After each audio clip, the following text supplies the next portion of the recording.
আসসালামু আলাইকুম ভিউয়ার্স, আপনাদের মাঝে নিয়ে আসলাম আজকে আরেকটি নতুন নিয়োগ বিজ্ঞপ্তি।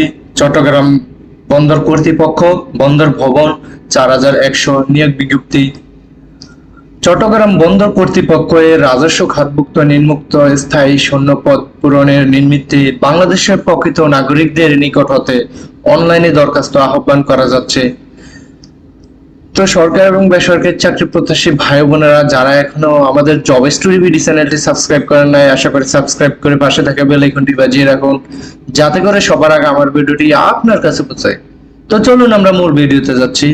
পদের নাম ইকুইপমেন্ট কাম মোটর ড্রাইভার, পদ সংখ্যা 28টি, বেতন গ্রেড 15, বেতন স্কেল 9700 থেকে 23490 টাকা। বয়স 15/6/2025 তারিখে বয়স সর্বোচ্চ অনূর্ধ্ব 32 বছর। শিক্ষাগত যোগ্যতা ও অভিজ্ঞতা ন্যূনতম 8 শ্রেণী পাস, অর্থাৎ আপনি 8 পাশেই আবেদন করতে পারবেন। এসএসসি পাশে হলে অগ্রাধিকার দেওয়া হবে, অর্থাৎ আপনাকে মেট্রিক পাস হলে এই পদে আবেদন করলে আপনাকে অগ্রাধিকার দেওয়া হবে, কিন্তু আপনি 8 পাশেই আবেদন করতে পারবেন। হেভি ভেহিক্যাল ড্রাইভিং লাইসেন্স থাকতে হবে। হেভি ভেহিক্যাল ড্রাইভিং লাইসেন্সের কমপক্ষে 3 বছরের বাস্তব অভিজ্ঞতা থাকতে হবে। অনলাইনে আবেদনপত্র পূরণ শর্তাবলী। আবেদনকারীকে চট্টগ্রাম বন্দর কর্তৃপক্ষের ওয়েবসাইট, এই ওয়েবসাইটে অনলাইন চাকরির আবেদন ফর্ম পূরণ করে সাবমিট করতে হবে। অবশ্যই ইউনিকোড বাংলায় ফর্মটি পূরণ করতে হবে, অর্থাৎ আপনাকে যে ফর্মটি দেওয়া হবে এই ওয়েবসাইট থেকে সেটি আপনি অবশ্যই বাংলাতে পূরণ করবেন। অনলাইনে আবেদন ফর্মের নির্ধারিত স্থানে প্রার্থীর 300x300 পিক্সেল রেজলিউশন সর্বোচ্চ 100 কিলোবাইট জেপিজি ফরম্যাট সদ্য তোলা রঙিন ছবি এবং 300x80 পিক্সেল রেজলিউশন সর্বোচ্চ 60 কিলোবাইটের জেপিজি ফরম্যাটের স্বাক্ষর আপলোড করতে হবে। অর্থাৎ আপনাকে আপনার পাসপোর্ট সাইজের 300x300 ছবি দিতে হবে, স্বাক্ষর দিতে হবে 300x80 পিক্সেলের।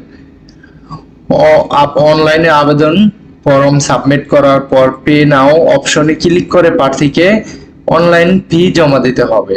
নিয়োগ পরীক্ষার ফি 100 টাকা, অর্থাৎ আপনি পে নাও একটা অপশন থাকবে, ওটাতে ক্লিক করে 100 টাকা আপনি অনলাইন সার্ভিস চার্জ তাদেরকে দিতে হবে। প্রার্থীর ড্রাইভিং লাইসেন্স, জাতীয় পরিচয়পত্র ও শিক্ষাগত যোগ্যতা সনদের নাম, পিতা মাতার জন্ম তারিখ, প্রকৃত তথ্যাদি এবং অভিন্ন হতে হবে। কোন রূপ ভিন্নতা থাকলে আবেদন বাতিল বলে গণ্য হবে। অর্থাৎ আপনার লাইসেন্সে, জাতীয় পরিচয়পত্র এবং শিক্ষাগত যোগ্যতায় তিনটাতে আপনার একই ধরনের নাম থাকতে হবে। কোনো ভুল ত্রুটি থাকলে আপনার গ্রহণযোগ্য হবে না। কেবল আবেদন দাখিল করার কোনো প্রার্থী চাকরি নিচ্ছেদ বা অধিকার প্রদান করে না। নিয়োগের ক্ষেত্রে কোটা বিষয়ে জনপ্রশাসন মন্ত্রণালয়ের সর্বশেষ প্রজ্ঞাপন নির্দেশনা প্রযোজ্য। ত্রুটিপূর্ণ, অসম্পূর্ণ এবং ভুল তথ্য সম্বলিত আবেদন বাতিল বলে গণ্য হবে। কর্তৃপক্ষ কোনো প্রকার কারণ না দর্শিয়ে যে কোনো সময়েও বিজ্ঞপ্তি বাতিল করার সক্ষমতা রাখবে। অনলাইনে আবেদনপত্র গ্রহণের শুরুর তারিখ 7/5/2025 খ্রিস্টাব্দ সকাল 10টা, অর্থাৎ 7/5/2025 সকাল 10টা থেকে আবেদন করা যাবে। অনলাইনে আবেদনপত্র গ্রহণের শেষ সময় 15/6/2025 খ্রিস্টাব্দ রাত 12টা।